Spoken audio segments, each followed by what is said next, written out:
إن الحمد لله نحمده ونستعينه ونستغفره ونؤمن به ونتوكل عليه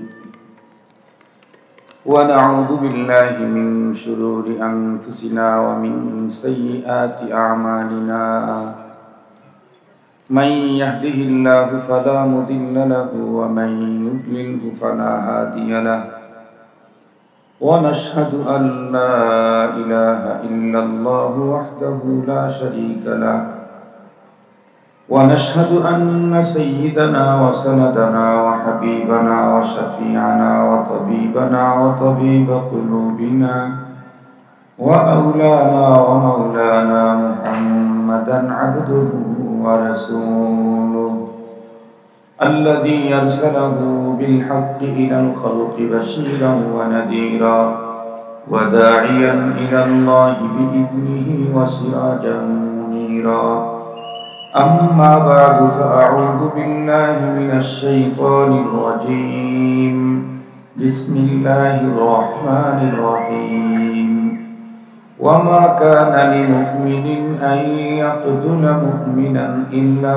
خطأ ومن قتل مؤمنا خطأ فتحرير رقبة مؤمنة ودية مسلمة إلى أهله إلا أن يصدقوا فإن كان من قوم عدو لكم وهو مؤمن فتحرير رقبة مؤمنة وإن كان من قوم بينكم وبينهم ميثاق فدية مسلمة إلى أهله وتحرير رقبة مؤمنة فمن لم يجد فصيام شهرين متتابعين توبة من الله وكان الله عليما حكيما ومن يقتل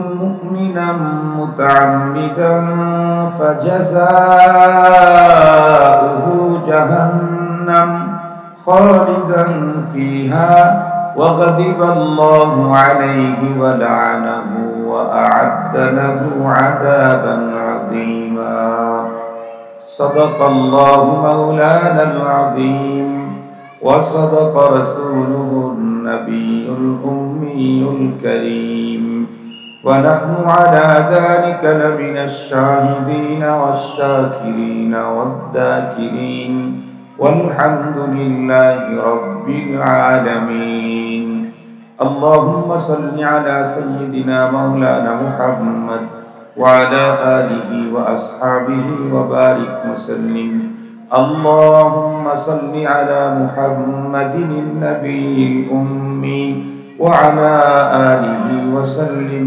تسليما الحمد لله ثم الحمد لله আজ 10 জানুয়ারি 2025 ইংরেজি জুমাবার জামিয়াতুল কোরআন ওয়াস সুন্নাহ ইস্তাফিল কমপ্লেক্সের উদ্যোগে হাফেজ ছাত্রদের পাগড়ি প্রদান উপলক্ষে আয়োজিত 2 দিনব্যাপী ঐতিহাসিক ইসলামী মহাসম্মেলনের আখেরি দিনে সদরে ইজলাস সম্মানিত সভাপতি মুআজ্জাজ হযরত হুজুর উলামায়ে কেরাম বিভিন্ন দ্বীনি মাদারিস থেকে আগত আজিজ তালাবা বিভিন্ন অঞ্চল থেকে সমাগত সম্মানিত সুধী সর্বপ্রথম মহান আল্লাহ পাকের দরবারে আলিশান লাখ কোটি শুকর যে রব্বুল করিম বড় দয়া করে মায়া করে আমাদের হায়াতকে দীর্ঘায়িত করে আজকের এই মুহূর্ত পর্যন্ত সুস্থ সবল রেখে দুনিয়ার হাজারো ব্যস্ততাকে পিছনে ফেলে রেখে দ্বীনের নিসবতে কোরআন পাকের মহাব্বতে দ্বীনি ইদারার চৌহদ্দির মাঝে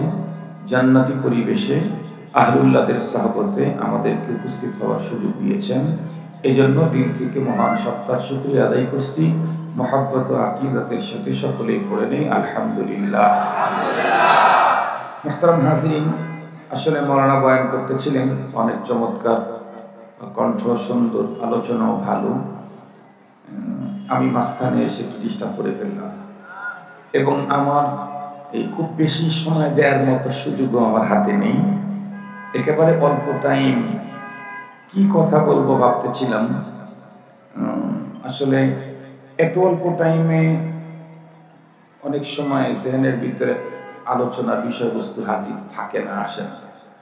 পরে আস্তে আস্তে দিলের ভিতরে একটা দাইয়া পয়দা হলো, বিশেষ করে মৌলানার শেষের কথা, যেটা ওয়াজ বন্ধ করার পরে যে শুরু করছিলেন যে কথাটা, সেখান থেকে চিন্তা করলাম যে ওর সাথে মিলিয়ে আমি দুইটা কথা বলি। তাহলে ওনারটাও পুরোপুরি হলো না, আমারটাও পুরোপুরি হলো না, অর্ধেক অর্ধেক মিলে তো পুরো হয়ে যাবে।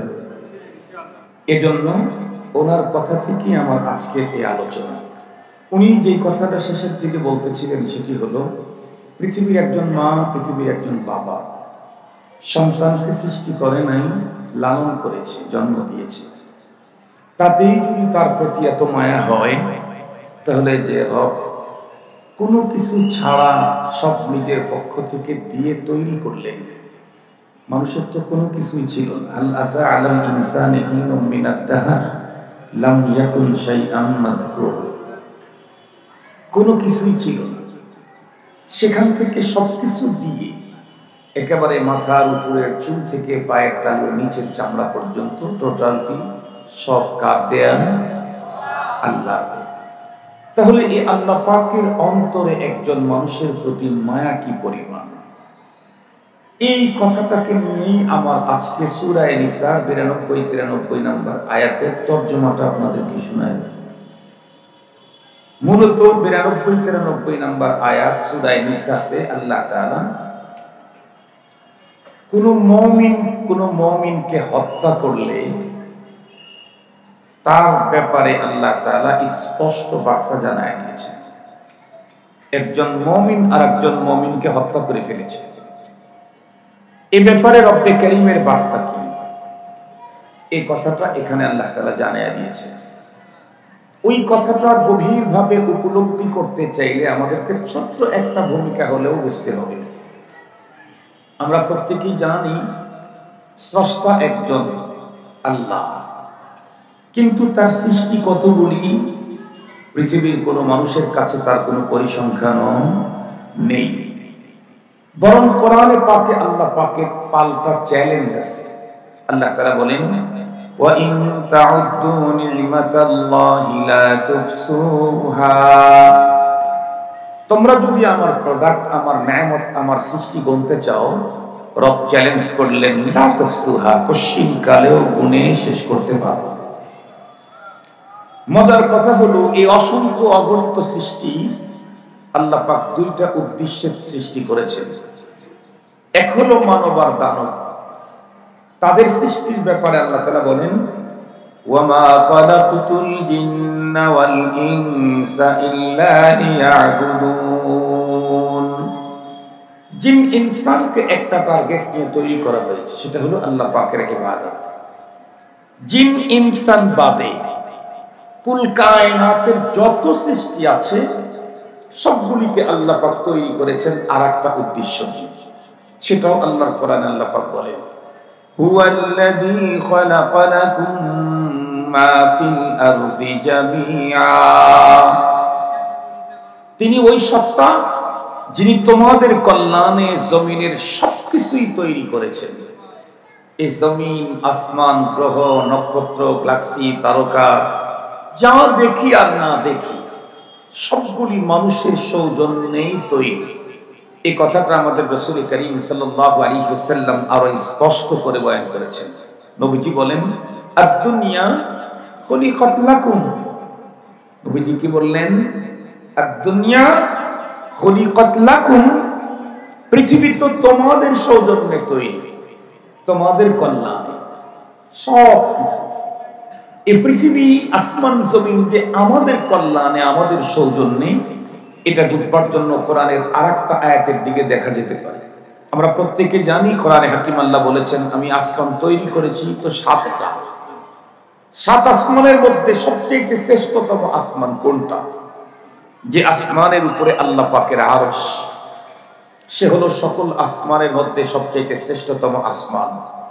কিন্তু মজার কথা হলো, সপ্তম নাম্বার আসমানকে আল্লাহ গ্রহ, নক্ষত্র, গ্যালাক্সি, তারকা এগুলি দিয়ে সাজান নাই, এগুলি দিয়ে সাজিয়েছেন প্রথম আসমানকে।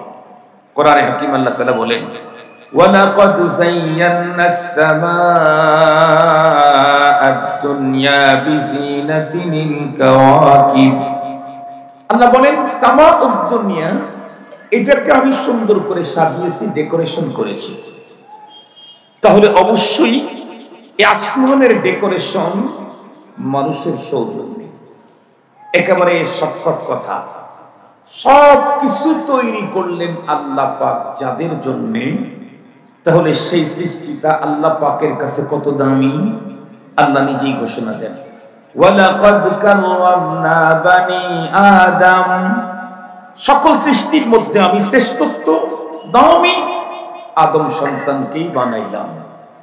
শুধু কি মর্যাদার দিক থেকে দামি না, পৃথিবীতে অনেক সুন্দর রূপওয়ালা, গুণওয়ালা, আলোওয়ালা অনেক কিছু তৈরি করেছেন, কিন্তু রব্বে কারীম অতি সুন্দর হওয়ার ঘোষণা আদম আলাইহিস সালামের সন্তানদের বেলায় দিয়েছেন। আল্লাহ বলেন লাকাদ খালাকনাল ইনসানা ফি আহসানি তাকওয়িম। অতি সুন্দর করে আমি মানুষ তৈরি করেছি। এতগুলি আলোচনা দিয়ে আমি কি বুঝাইতে চাইলাম, এই পৃথিবীতে রব্বে কারীমের যত সৃষ্টি আছে, সকল সৃষ্টির মধ্যে সবচাইতে প্রিয়, সবচাইতে দামি, সবচাইতে মূল্যবান আল্লাহ পাকের কাছে সেটা হলো মানুষ। মানুষের কি পরিমাণে মূল্য পয়গম্বরের এক হাদিস থেকেই বোঝা যায়। আল্লাহ পাকের রাসূল বলেছেন, একজন মানুষকে যদি খুন করার জন্য পৃথিবীর সমস্ত মানুষ অংশ নেয়, একজন মানুষের খুনের দায়ে পৃথিবীর সকল মানুষকে আল্লাহ জাহান্নামে ফেলবে। একজন মানুষের জীবন আল্লাহ পাকের কাছে কত দামি। এই আসমান জমিন সব ডেকোরেশন করলেন মানুষের জন্য। সেই মানুষকে খুন করা, এটা যে কত বড় অপরাধ। আল্লাহ পাকের কাছে সবচেয়ে দামি মানুষ, কিন্তু আজকের পৃথিবীতে তাকাইলেই দেখা যায় বর্তমান পৃথিবীতে সবচেয়ে মূল্যহীন জিনিসটাই হচ্ছে মানুষ। তামাম দুনিয়াতে মানুষ খুনের উৎসব চলতেছে, উৎসব। কে কত মানুষ খুন করতে পারে?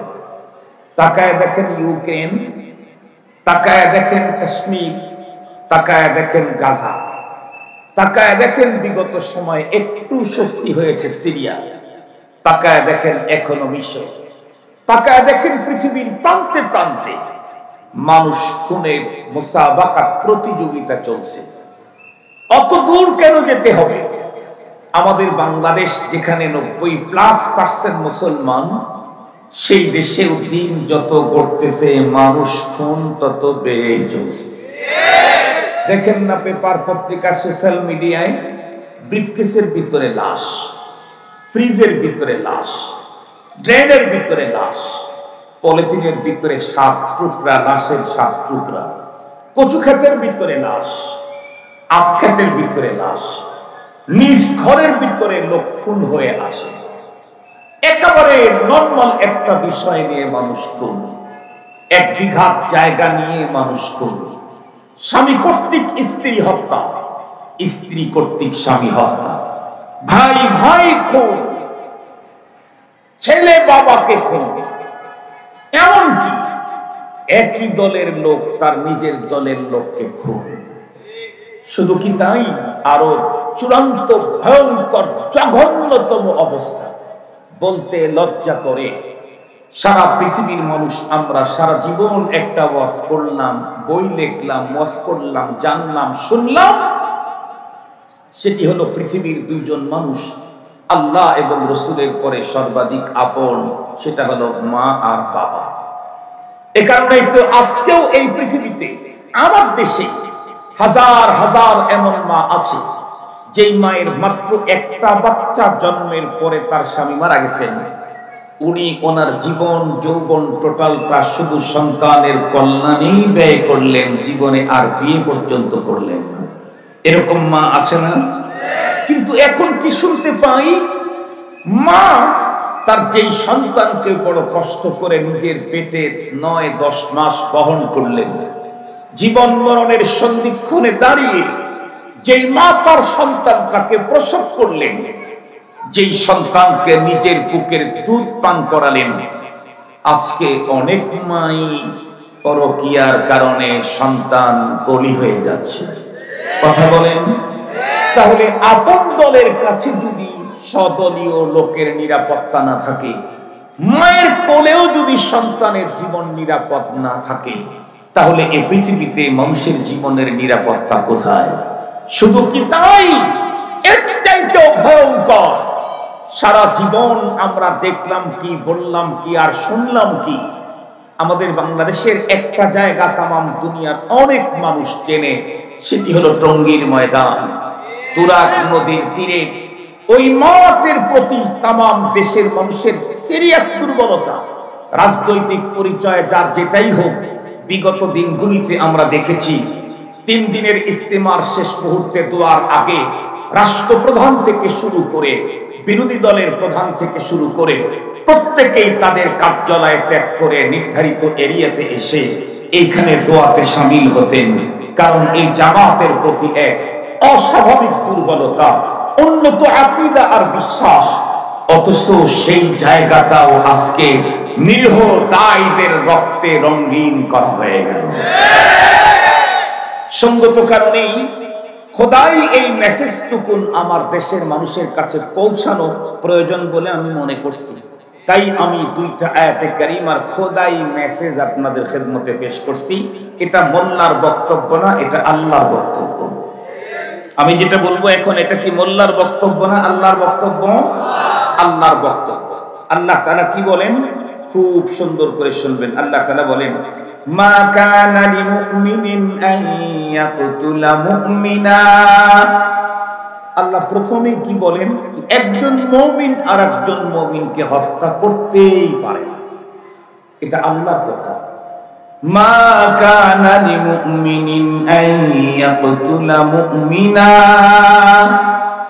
একজন মুমিন আর একজন মুমিনকে হত্যা করতেই পারে, ইল্লা খাতাআ, ভুলক্রমে হত্যা হয়ে যেতে পারে। ভুলক্রমে হত্যার ব্যাখ্যা আমি দেব, শুধু তর্জমা শুনে। এখন যদি ভুলক্রমে কেউ হত্যা হয়ে যায়, তাহলে তার করণীয় কি? আল্লাহ পাক বলেন, ভুলক্রমে হত্যা হইলে যাকে হত্যা করা হয়েছে তার অবস্থার উপরে ব্যবস্থা নিতে হবে। কি? যাকে হত্যা করা হয়েছে সে যদি সাধারণ একজন মুমিন হয়, وَمَنْ قَتَلَ مُؤْمِنًا خَطَأً فَتَحْرِيرُ رَقَبَةٍ مُؤْمِنَةٍ وَدِيَةٌ مُسَلَّمَةٌ إِلَى أَهْلِهِ। আল্লাহ পাক বলেন, কেউ একজন মুমিন আর একজন মুমিনকে ভুলক্রমে মেরে ফেলছে, তাহলে তাকে 2টা জরিমানা দিতে হবে। 1 নম্বর, একজন মুমিন গোলাম কিনে আজাদ করে দিতে হবে। 2 নম্বর, যাকে হত্যা করা হলো তার পরিবারকে দিতে হবে রক্তপণ। সে কয় টাকা? 100টা উটের টাকা, ছাগলের টাকা না, কিন্তু ভেড়ার দুম্বার টাকা না, 100টা উটের টাকা দিতে হবে। ইল্লা আইয়াসদাকু, হ্যাঁ, আউলিয়ায়ে মাকতুলিন তারা যদি বলে যে তুমি তো ইচ্ছা করে মারো নাই, হঠাৎ করে মারা পড়ে গেছে, আমাদেরকে রক্তপণ দিতে হবে না, তাহলে এই রক্তপণ থেকে মুক্তি পাবে, কিন্তু গোলাম আজাদ করতেই হবে।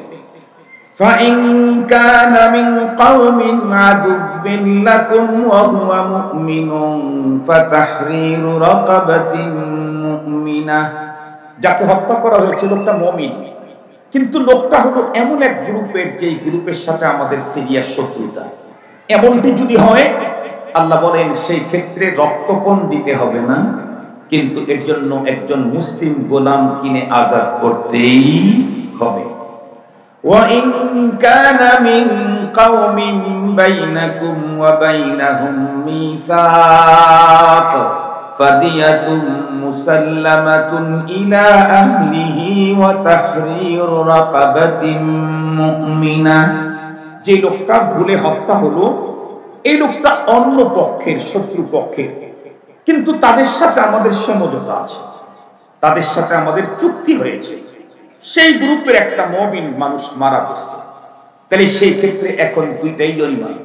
একজন মুমিন গোলাম আজাদ করতে হবে এবং রক্তপণ দিতে হবে। এখন কথা হুজুর গোলাম তো আজাদ করব, কিন্তু গোলাম বান্দি তো পাওয়া যায় না। আল্লাহ পাক বলেন فَإِنْ لَمْ يَجِدْ فَصِيَامُ شَهْرَيْنِ مُتَتَابِعَيْنِ, যদি না পাওয়া যায় গোলাম, তাহলে হত্যাকারীকে 2 মাস লাগাতার রোজা রাখতে হবে। 2 মাস রোজা রাখতে গিয়ে 55 দিনের বেলায় গিয়ে একটা ভেঙে ফেলছে, তাহলে আবার নতুন করে 2 মাস। দ্বিতীয়বারে 57 দিনে গিয়ে আরেকটা ভেঙে ফেলছে, তাহলে নতুন করে আবার 2 মাস। তৃতীয়বারে 58 দিনে রোজা ভেঙে ফেলছে, তাহলে নতুন করে আবার 2 মাস। কমপ্লিটলি 2 মাস না হওয়া পর্যন্ত, মৃত্যুর আগ পর্যন্ত যদি এভাবে চলতে থাকে, ওকে রোজা রাখতে হবে। এখন আল্লাহ পাক কি বলেন, তাওবাতাম মিনাল্লাহ, আল্লাহ বলেন এই অপরাধের এটাই তওবা। মানুষ কোন যে অপরাধ, সেই অপরাধের তওবা যেটা এখন বর্ণনা করা হলো সেটা। তার মানে বোঝা গেল সব অপরাধ আস্তাগফিরুল্লাহ দিয়া ক্ষমা হবে। সব অপরাধ ইস্তেগফার করলে ক্ষমা হবে না। কেউ কাউকে ভুলে হত্যা করছে, গোলাম আজাদ করবে না, রক্তপণ দেবে না, ওই টাকা ব্যয় করে মক্কায় গিয়ে ইতিকাফ করবে, টাকা টুকা পয়সা টয়সা দিয়ে হাতিমে কাবার ভিতরে, এর কারণে তার নেকি হবে, এর কারণে ইস্তেগফারের নেকি হবে। কিন্তু এই অপরাধ মোচন হবে না।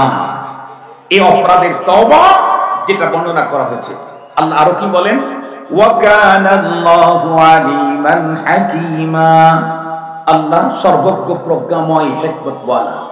কোন অপরাধের কোন শাস্তি বিধান করলে অপরাধ মুক্ত হবে দুনিয়া, এটা আল্লাহ খুব ভালো জানেন। কথা বলেন, কে ভালো জানেন?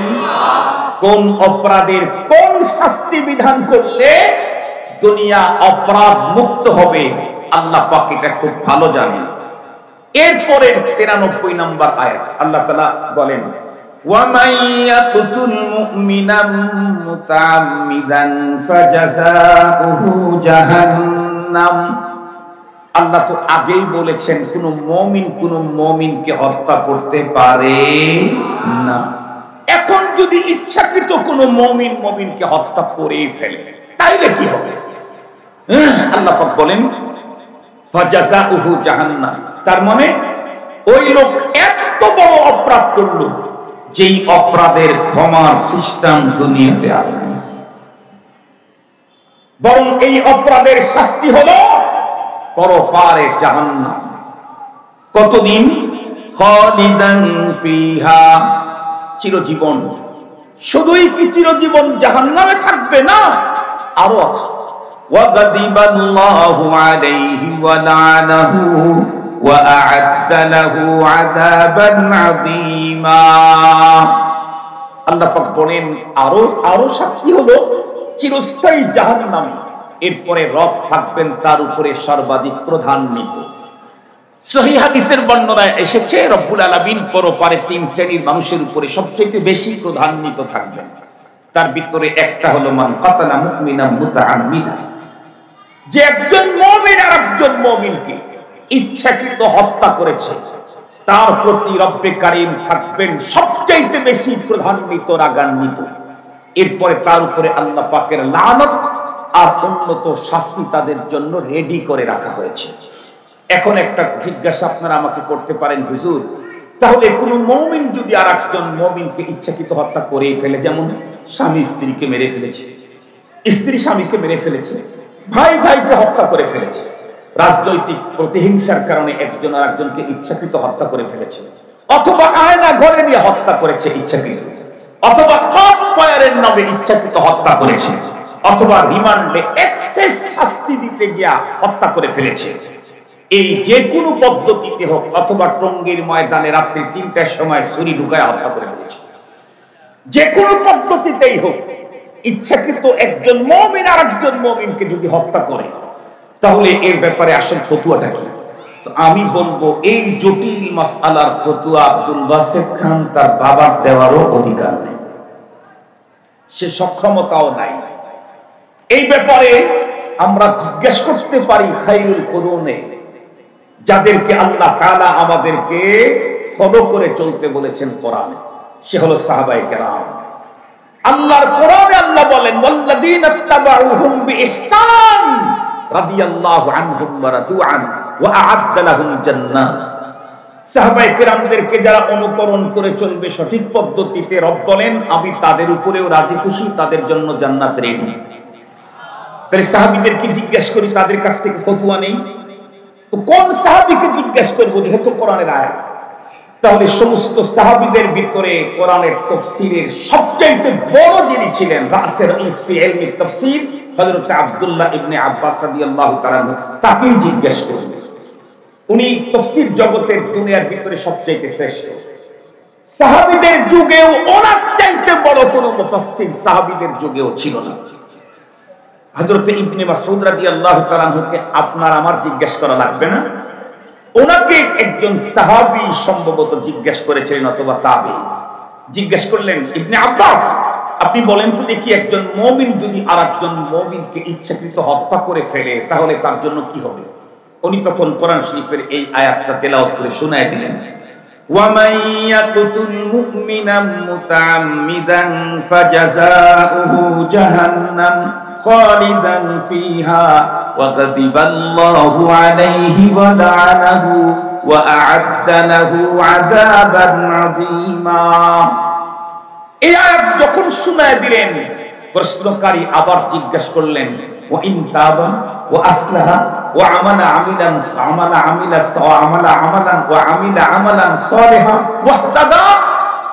যদি লোকটা এই জঘন্যতম অপরাধ করার পরে সে যদি তার ভুল বুঝতে পেরে সে যদি ফিরে আসে, সে যদি তওবা করে, সে যদি সুন্দর জীবন গঠন করে, সে যদি হেদায়েতের পথে চলে, তাইলে কি হবে? ইবনে আব্বাস রাদিয়াল্লাহু তাআলা তখন রেগে গেলেন। রেগে গিয়ে কি বললেন তা জানেন? উনি তখন প্রশ্নকারীকে বললেন, আন্না লাহুত তাওবা ওয়াল হুদা। ওর আবার কিসের তওবা, কিসের হেদায়েত? আমি কিন্তু বলি নাই, রাগ আমার উপরে দেখানো দরকার নাই। বলেছেন ইবনে আব্বাস রাদিয়াল্লাহু তাআলা, আন্না লাহুত তাওবা ওয়াল হুদা। ওর কিসের তওবা, কিসের হেদায়েত যে একজন মুমিন হয়ে আরেকজন মুমিনকে হত্যা করলো, তার আবার তওবা কিসের? এই কথা যখন বর্ণনাকে কথা বললেন, বলার পরে সেই প্রশ্নকারীকে ইবনে আব্বাস রাদিয়াল্লাহু তাআলা আনহু আরেকটা কথা বললেন, এ মিয়া শোনো, আমি আমার মুখ থেকে এই কথা বলি নাই, আমি আমার এই কানে পয়গম্বরের জবানে একখানা হাদিস শুনেছি। কথা কি শোনা যায়? মাশাআল্লাহ। কি শুনেছি? ইবনে আব্বাস রাদিয়াল্লাহু তাআলা আনহু তখন বলেন, আমি রাসূলুল্লাহকে বলতে শুনেছি, কিয়ামতের দিন যাকে হত্যা করা হয়েছে সেই লোকটা হাসরের ময়দানে খুঁজে খুঁজে হত্যাকারীকে বের করবে। এক পর্যায়ে তার এক হাত দিয়ে হত্যাকারীর এক জায়গা ধরবে, আর এক হাত দিয়ে হত্যাকারীর চুলের মুঠাটা ধরে হেসতে টেনে হেসতে আল্লাহ পাকের আরশের কাছে নিয়ে আসবে। চুলের মুঠিটা ধরে টেনে হেসতে যখন আল্লাহর আরশের কাছে নিয়ে আসবে, ততক্ষণে তার গলজগৎ থেকে বন্ধুরা আমার রক্তগুলি দর দর দর দর করে পড়তে থাকবে। আর বন্ধুরা আমার, হত্যা হওয়া লোকটা আল্লাহর সামনে ডেকে বলবে, ইয়া আল্লাহ সাল আবদাকা ফুলান ফিমা কাতালানি। খুব ভালো করে বুঝবেন, হত্যা হওয়া লোকটা আল্লাহকে ডেকে বলবে, ইয়া আল্লাহ তুমি তোমার বান্দারে জিজ্ঞাসা করো কোন অপরাধের কারণে সে আমাকে হত্যা করেছিল। তুমি তোমার বান্দারে জিগাও কোন অপরাধের কারণে সে আমাকে হত্যা করেছিল, কোন অপরাধের কারণে আমার ছোট্ট মাসুমদেরকে ইয়তীম করলো, কোন অপরাধের কারণে আমার যুবতী স্ত্রীটাকে সে বিধবা করে দিল, কোন অপরাধের কারণে আমার মা আর বাবার অন্তরে আঘাতের পরে আঘাত দিয়ে কলিজাটাকে ঝাঁঝরা বানায় দিল, কোন অপরাধের কারণে তুমি জিগাও। একটা পর্যায়ে লম্বা হাদিস বন্ধুরা আমার চলতে চলতে আল্লাহ পাক তখন বলে দিবেন, ওকে জাহান্নামের ভিতরে ফেলে দাও। জাহান্নামে ফেলে দিলে কতটুকু নিচে গড়ায় পড়বে? ইবনে আব্বাস রাদিয়াল্লাহু তাআলা আনহু পয়গম্বরের বরাত দিয়ে বলেন, ৭০ খরিফা। গড়তেই থাকবে, গড়তেই থাকবে, গড়তেই থাকবে, গড়তেই থাকবে, গড়তেই থাকবে। মুসলমান ভাইরা আমার খুব ভালো করে বুঝবেন। এরপরে প্রশ্নকারী আবারও জিজ্ঞাসা করলো ইবনে আব্বাস রাদিয়াল্লাহু তাআলা আনহুকে, ওগো ইবনে আব্বাস, তাহলে এটাই কি 100 সিদ্ধান্ত? উনি তখন উত্তর করলেন, এটাই চূড়ান্ত সিদ্ধান্ত। কারণ এই আয়াত নাজিল হওয়ার পরে এই আয়াতটাকে মনসুখ করার মতো আর কোন কোরআনের আয়াত নাজিল হয় না। আমি শুধু একটা বার্তাই বলতে চাই, যত দূর পর্যন্ত মাইকের আওয়াজ যায় প্রত্যেককে বলবো, দোস্ত, আমার স্ত্রী যদি আমার কাছে চয়েস না হয়, শরীয়ত তালাক দেওয়ার সিস্টেম দিয়েছে, তালাক দিয়ে দেন। হত্যা করতে হবে কেন? স্বামীকে যদি তোমার চয়েস না হয় ডিভোর্স দিয়ে দাও, হত্যা করতে হবে কেন? ভাই ভাইয়ের উপরে যদি বেশি রাগ হয়, প্রয়োজনে ওকে এলাকা থেকে দেশ ছাড়া করে দাও, হত্যা করতে হবে কেন? যদি এক বন্ধুরা আমার একজন নেতা আর একজনের নেতাকে সইতেই যদি না পারে, তাহলে প্রয়োজনে তার আপনজনদেরকে ডেকে বলো, ওকে আমার চোখের আড়ালে যেতে বলো, নাইলে কিন্তু দুনিয়াতে আমি রাখবো না। প্রয়োজনে দেশ থেকে বের করে দাও, কিন্তু হত্যা করতে হবে কেন? একজন মানুষকে হত্যা করবে, মনে রাখতে হবে এই পৃথিবীর কোনো একজন মানুষ যদি আর একজন মানুষকে খুন করেছে, পরবর্তী লোকটা যদি ধরা খায়, এরপরে লোকটাকে যখন আদালতে উঠানো হলো, এরপরে আসামি আদালতে গিয়া দেখতেছে, বন্ধুরা আমার খুনের বিচার করার জন্য বিচারপতি যিনি, উনি তো খুন হওয়া লোকটার বাবা। খুন হওয়া লোকটার বাবাই যদি আদালতের বিচারপতি হয়, তাহলে সেই খুনির জন্য যেই জাতীয় ফয়সালা হতে পারে, আমি যে আল্লাহর বান্দাকে হত্যা করলাম, আল্লাহর বান্দিকে হত্যা করলাম, এরপরে আমি আল্লাহর আদালতে যখন দাঁড়াবো, যার বান্দাকে নির্মমভাবে অপরাধবিহীন হত্যা করেছি, তার সামনে দাঁড়াই তো আমার বিচার নিতে হবে। অবস্থাটা কত ভয়ঙ্কর হবে! এখন একটা কথা 2 মিনিটে বলে শেষ করে দিই। তাহলে এটাই কি ফাইনাল সিদ্ধান্ত? এটা ইবনে আব্বাস রাদিয়াল্লাহু তাআলা আনহুর রায়। জমহুর উলামায়ে কেরাম বলেছেন এই লোকের জন্য তওবা রাস্তা খোলা আছে। তখন জমহুর উলামায়ে কেরাম তাদের ব্যাপারে তাদের কথাটাকে করার জন্য সূরা আনআমের 151 নম্বর আয়াত, সূরা ফুরকানের 68 নম্বর আয়াত, বুখারী শরীফের ভিতরে ওই হাদিস যেখানে পয়গম্বর বনি ইসরাইলের 99 নাম খুনির কথা বর্ণনা করেছেন, এগুলির কারণে বলেন এই জাতীয় অপরাধীরও তওবা আছে, তবে তওবাটা হতে হবে ওই মানে। আব্দুল্লাহ বিন বাস রাহমাতুল্লাহ আলাইহি জিজ্ঞাসা করা হয়েছে যে একজন লোক তওবা করলো, তারে মাফ করে দিল আল্লাহ, বুঝলাম, কিন্তু যে লোকটা খুন হয়েছে সে আল্লাহর আদালতে যখন দাঁড়াবে তখন আল্লাহ কি করবেন? উনি তখন উত্তর করেছেন যে দেখেন, তখন এটা করবেন আল্লাহ তাআলা, ওর যা ঈমান আমলের যে পুঁজি ছিল, এই পুঁজিতে ধরে নেন জান্নাতের 1000-6000 তালার 1000 তালা হয়, আর 5000 তালা বাকি। আল্লাহ পাক তখন তার বান্দাকে ডেকে বলবো, তোমার ঈমান আমল দিয়া আমার জান্নাতের 1000 তালাটা হয়, আর 5000 তালা বাকি আছে, তো তোমাকে আর 5000 তালা আমিও তোমাকে দিয়ে দেব, তুমি যদি একটা কাজ করো। বলে কি? এই যে আমার এই বান্দা দুনিয়াতে তোমাকে অপরাধবিহীন হত্যা করেছিল, এই জন্য ও খুব লজ্জিত হয়েছে, সারা জীবন কান্না করেছে, সারা জীবন লজ্জায় মাথা উপরের দিকেই উঠায় নাই, তো আমি ওরে ক্ষমা করে দিয়েছি, তুমি যদি আজকে ওরে ক্ষমা করে দাও, তাহলে তোমার আর 5000 তারা জান্নাতটা শুধু আর তোমার কারণে বিনিময়ে তোমাকে দিয়ে দেবে।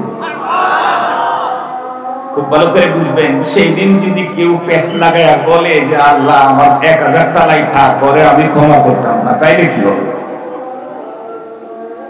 এই জন্য আসল মানুষ হত্যার মতো ভয়ঙ্কর অপরাধ আমরা জীবনেও করব না ইনশাআল্লাহ। কারণ প্রয়োজনে কাউকে আঘাত করো, আমি বলতেছি না জায়েজ, প্রয়োজনে কাউকে এলাকা ছাড় করায় দাও, আমি বলি নাই জায়েজ, তারপরেও না হয় এলাকার থেকে বের করে দাও, তাই বলে দুনিয়া থেকে বিদায়ী করে দেওয়ার ইখতিয়ার অধিকার। এত বড় জঘন্যতম অপরাধ করা যাবে না। আল্লাহ আমাদেরকে বুঝার, খোদাই এই মেসেজটা বুঝার তৌফিক দান করুক। ওয়া আখিরু দাওয়ানা আলহামদুলিল্লাহি রাব্বিল আলামিন।